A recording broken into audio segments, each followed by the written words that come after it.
On September 14, 2020, a teenage Dalit girl was gang raped and murdered in Hathras district of western Uttar Pradesh. For the purpose of this video, we will call the victim as Asha. On September 29th, 15 days after the attack, Asha died. Early next morning, she was forcefully cremated by the UP police in Hathras.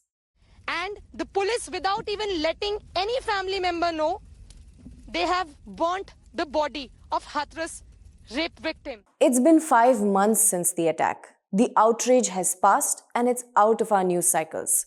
In this video, we will be taking a quick look at what's been happening with the case so far.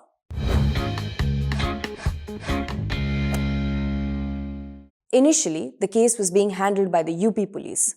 Post her death and national outrage, the Adityanath government constituted a 3-member special investigation team. But within 10 days, the CBI took over the investigation. Let's not forget what this means. Each time an investigation agency takes over, the family has to repeat and relive the horrific experience. This, of course, takes a toll on them. Anyway, 2 months after the CBI took over the case, they filed a charge sheet on December 18th in the Hathras District Court.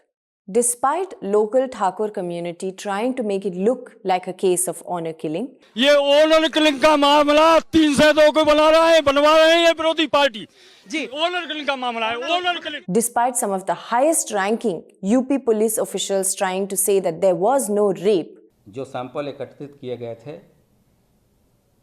उसमें किसी तरह का sperm और शुक्राणु नहीं पाया गया है.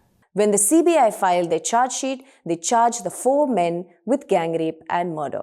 Now, as a side note, let me add that the day Asha died, Chief Minister Adityanath promised the family 25 lakh rupees as compensation, along with a government job for a family member and a house.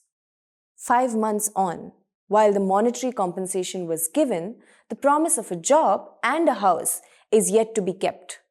The family continues to be under 24-hour protection or surveillance by the CRPF.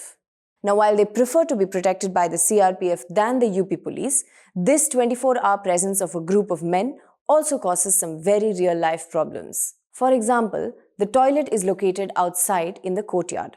The women of the house do not feel safe going to the toilet, especially at night when they have to pass by 20 to 25 men standing watch. Apart from this, on the day the girl died, Adityanath had tweeted that this case would be prioritized and would be dealt with in a fast-track court so that justice can be served quickly. Fast forward to 5 months, the case is yet to move to a fast-track court and 3 of the accused have already applied for bail. Now, who are these 4 accused men? They are Ravi, Ramu, Lavkush and Sandeep. 22-year-old Sandeep is the prime accused. The names of the other 3 men were added to the FIR after Asha named them in her subsequent statements before her death.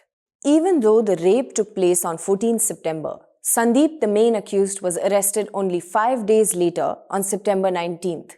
It was only by September 26th that the police managed to arrest Ravi, Ramu and Lavkush. This means that even though Asha had named all the men by 22nd September, it took another 4 days to arrest all the accused in this case. Since then, the 4 of them have been in jail. Despite the fact that all the 3 who applied for bail were denied it, it is worth looking at the grounds on which this bail was sought. Let's take Lavkush's bail as an example. Of the 4 accused, Lavkush is the youngest, while Ravi, Ramu and Sandeep are related. Ravi and Ramu are the uncles of Sandeep.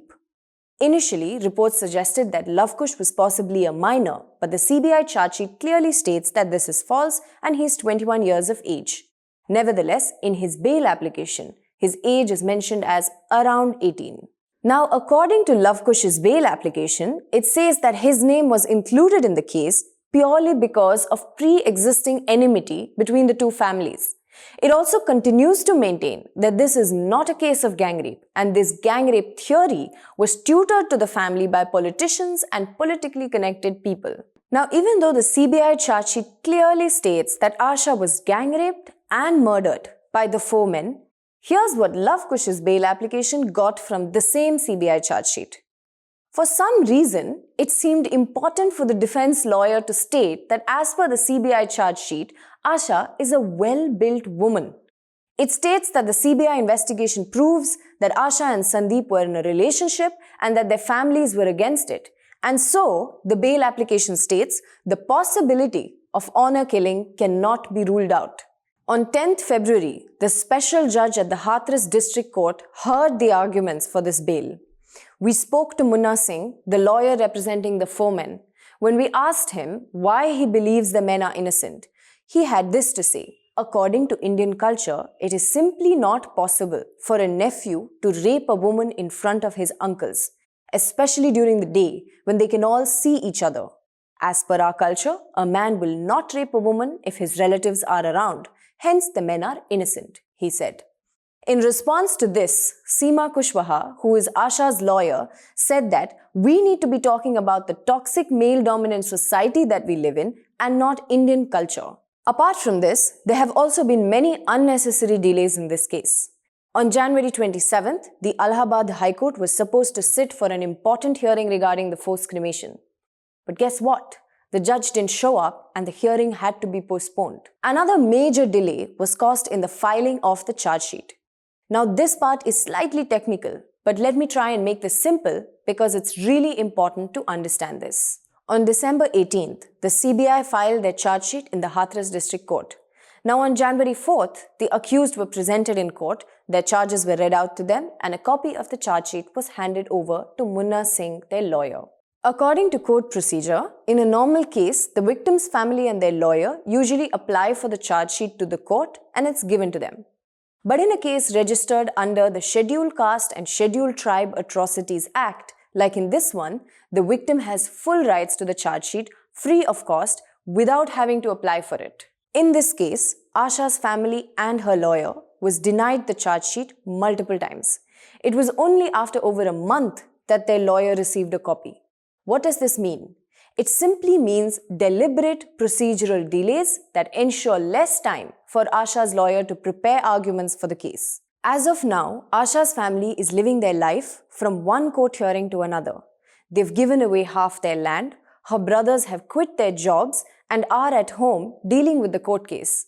They've had to sell 5 to 6 of their buffaloes because they're unable to tend to them.